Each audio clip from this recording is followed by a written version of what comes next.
Good morning, everybody. Welcome to Breaking Points.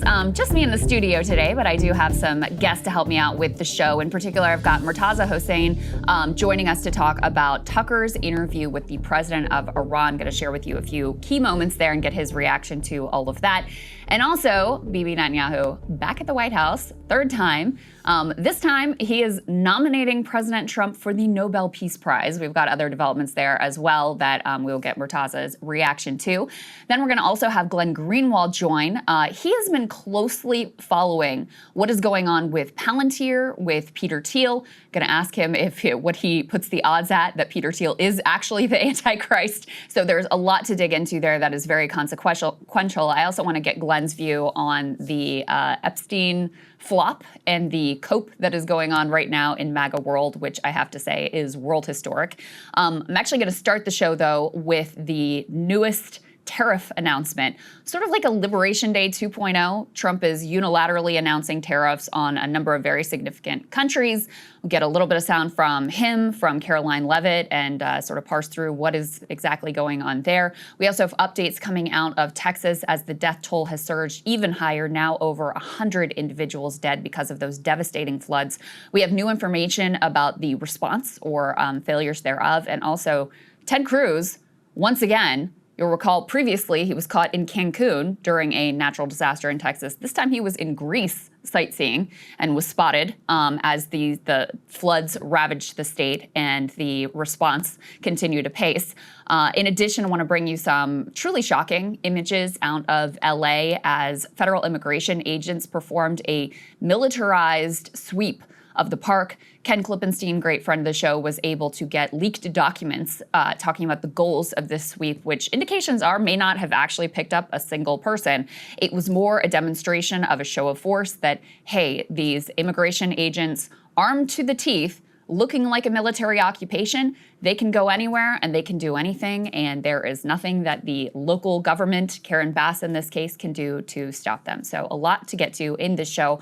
Before I jump into the tariffs information, just want to thank you guys so much for supporting this show. If you are not a premium member and you want to become one, you get the show in your inbox early. No ads. You get access to the premium AMAs. You also get access to the full Friday show. Go ahead and sign up at breakingpoints.com. If that is not for you at this point, money's tight, or you just don't feel like it, if you can share the clips and like and subscribe, all that good stuff, that helps us out tremendously as well. All right, so let's go ahead and get to this tariff announcement. So yesterday, about halfway through the day, Trump posts these letters, sort of preposterously written letters to a couple of significant countries announcing new 25% tariffs on those nations. Specifically here, we're talking about Japan and we're talking about South Korea. Now, these are both countries that are close allies of the US, so it shouldn't have been that difficult to get some sort of a trade deal with them. In fact, previously, Trump had negotiated a trade deal with them in his first administration, and yet because his demands have been so hard to pin down and unreasonable, they have actually been unable to come to terms. So he unilaterally announced this new tariff rate to go into effect. And then later on in the day, we get an announcement that there are additional countries that are also having these unilateral tariffs being placed on top of them. You guys remember back in the early days after Liberation Day and when we had the pause, we were told we were going to get 90 deals in 90 days. So far, we've gotten two sort of outlines of a deal with two countries. So it certainly has not rolled out the way that it was originally portrayed. When Caroline Leavitt was asked about all of this, what it means, where we're going, let's take a listen to what she had to say. I have the signed letters that went out to both South Korea and Japan today, and there will be approximately 12 other countries that will receive notifications and letters directly from the President of the United States. And weeks ago, I stood at this podium and I told all of you that the President was going to create tailor-made trade plans for each and every country on this planet, and that's what this administration continues to be focused on. The President will also sign an executive order today delaying the July 9th deadline to August 1st. So the reciprocal tariff rate or these new rates that will be provided in this correspondence to these foreign leaders will be going out the door within the next month, or deals will be made. And those countries continue to negotiate with the United States. We've seen a lot of positive developments in the right direction, but the administration, the president, and his trade team want to cut the best deals for the American people and the American worker. That's what they're focused on. And in the effort of transparency, these letters will continue to be posted to Truth Social. They will take the letters seriously because they have taken the president seriously. And that's why the president's phone, I can tell you, rings off the hook from world leaders all the time who are begging him to come to a deal. So there you go. That is a little bit of what the official White House line was yesterday. Let's go ahead and put this next piece up on the screen so you can get a little bit of a sense of these letters. So White House sent near identical letters to the leaders of Japan and South Korea announcing sweeping new 25% tariffs on all their exports to the U.S. starting August 1st. This is significant because the previous deadline was tomorrow, July 9th, and so there had been some confusion about whether that was going to be a hard and fast deadline. They're now pushing that to August 1st. There is continued confusion about whether the new August 1st deadline is actually a hard and fast deadline.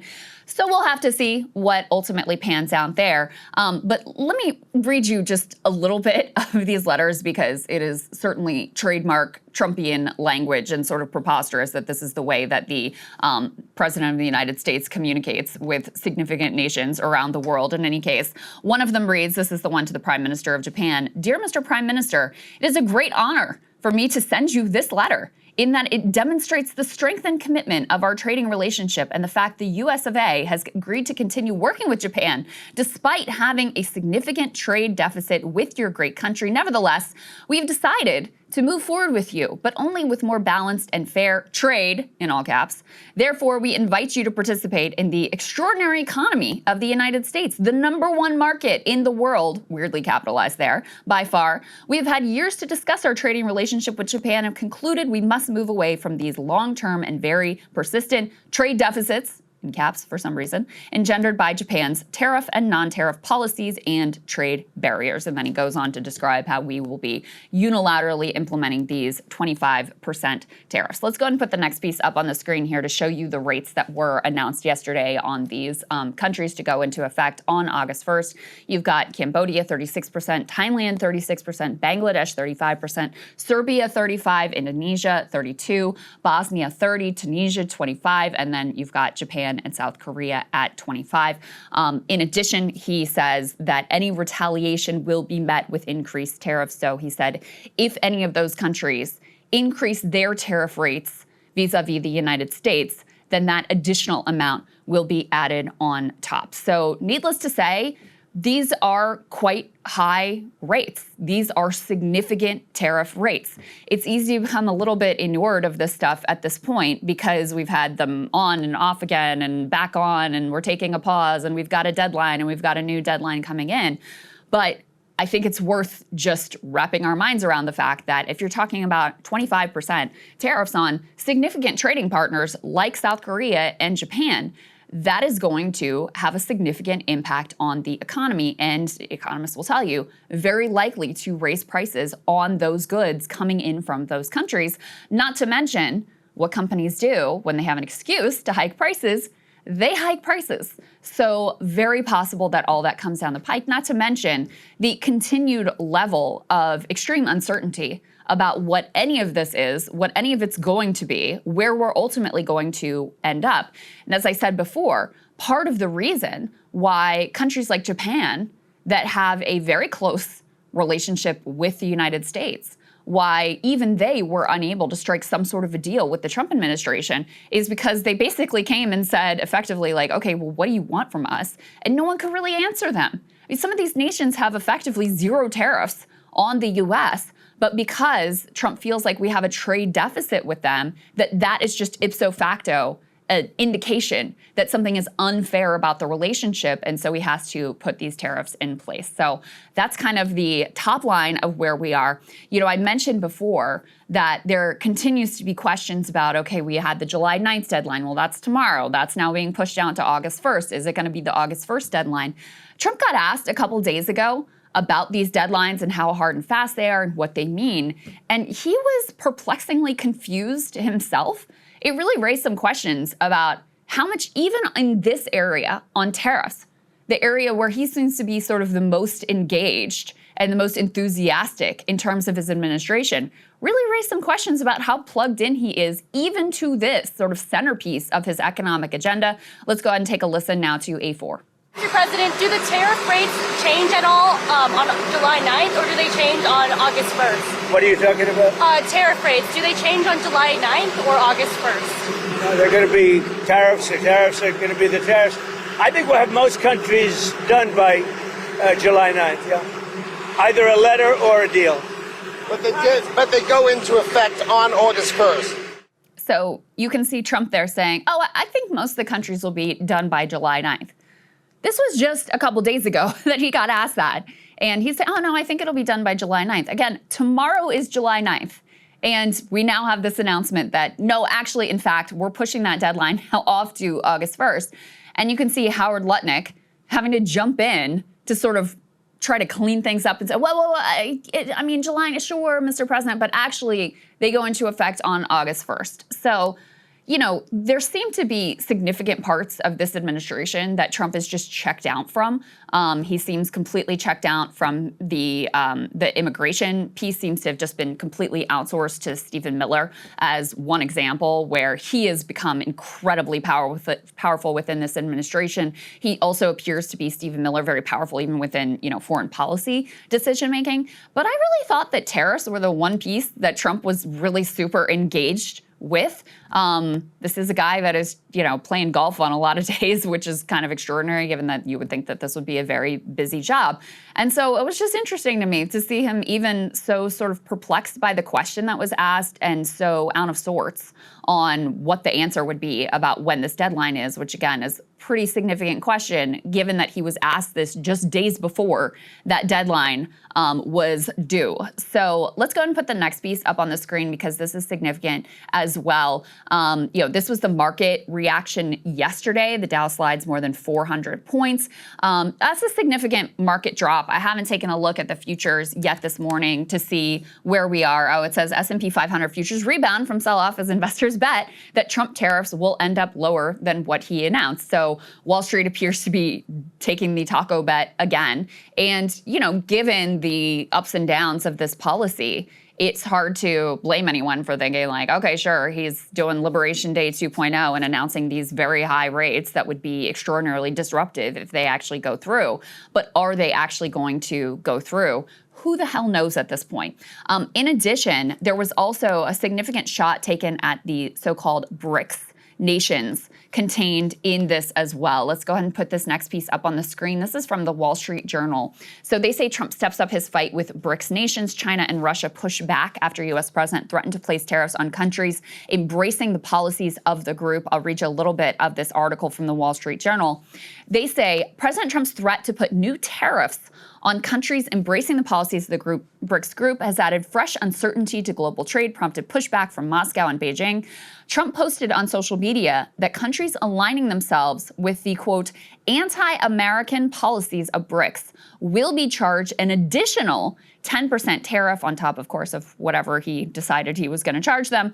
The threat appeared to be a response to a statement put out by the group of emerging economies whose members include Brazil, Russia, India, China, South Africa, and others that took a swipe at Trump's policies. The threat comes as his administration faces a crucial week for reaching trade deals. The BRICS group, it goes on to say, has long sought to present itself as a multilateral counterweight to a U.S.-dominated world order, although internal divisions and differing political and financial frameworks have hobbled its quest for expanding its geopolitical influence. So they have actually all been meeting at a summit in Rio de Janeiro right now. They put out a joint declaration that said they had, quote, serious concerns about the rise of unilateral tariff and non-tariff measures. So that may have been what prompted this exchange from Trump. But, you know, there is a real concern that the world will move away from the United States of America and the dollar as the global reserve currency. That would be an incredible reckoning for this country and for this economy, where we are used to having what's been called the exorbitant privilege of having the dollar as the world's reserve currency. That effectively means that the rest of the world is financing the debt and the deficit that we have accumulated now over years, and which the one big beautiful bill will expand even further. I am not someone who is I'm not a big deficit hawk. I'm not one of these how you pay for it kind of people, especially because we see the way that rhetoric is always used just to take away social safety net programs that benefit the poor and the working class, and never to question, for example, the massive now $1 trillion defense budget that only ever goes up and up and up, nor is it used to question how we're going to finance the extraordinary, giant, multi-trillion-dollar tax cuts that are being given to the wealthiest among us, the people who least need such assistance. However, if the world truly does move away from the dollar, and that is part of what the BRICS have sort of set up to do, it's part of what Russia and China have been looking at alternatives. You can hardly blame them, given how chaotic and unreliable the United States is at this point.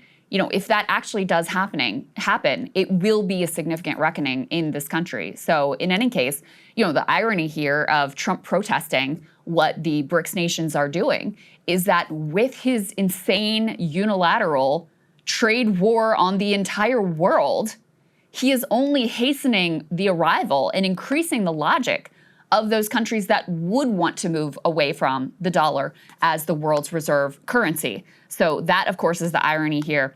Last thing I've got for you is Peter Navarro got asked about the original promise of the 90 deals in 90 days that had been pledged. We were going to see deals being made at a pace we'd never seen before. There were going to be so many wins, we'd get sick of winning, I guess.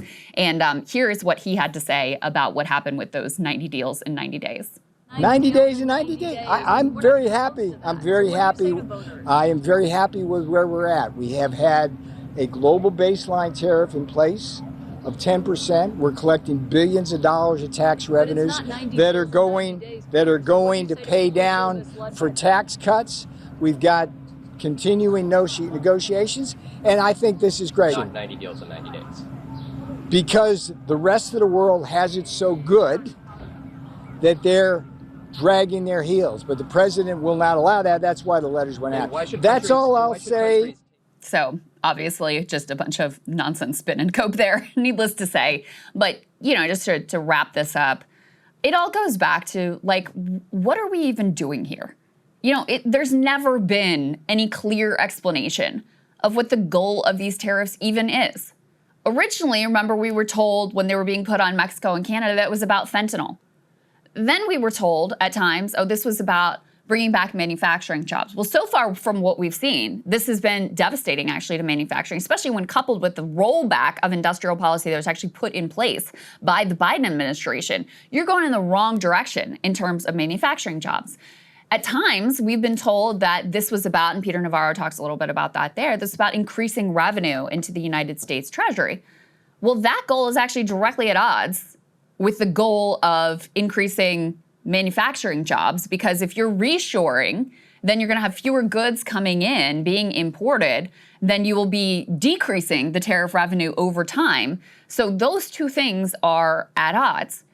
Trump seems fixated on the idea of us having a trade deficit with any country, even though in some instances, and we talked about the nation of Lesotho, where it's like they're a poor country, so they just don't buy that much in terms of goods from us, and we buy diamonds and other sort of natural resources from them. There's just naturally going to be an imbalance in that trade relationship. It doesn't mean they're ripping us off. So we continue to have this central question of what are you even trying to accomplish here? What even is the goal here? How could you even measure whether or not this policy is successful when we've never, ever gotten any sort of consistent answer about what this thing ultimately is for? In terms of his defenders, I feel like they've just sort of given up on trying to explain this, given up on trying to defend the ins and outs and the ups and downs. I'm sure you guys have seen that meme where it's Trump puts the tariffs in place and they say this will bring back jobs. They take them off again and they say this is the art of the deal. I think they've just given up on talking about it altogether, because anytime you go in hard for whatever the current plan is, 3 days later, there's some other new plan that you're having to turn around and now justify. So that's where things are. What is the goal of this policy? Who knows? What is it going to accomplish? Who knows? Is the August 1 deadline now real? We don't know.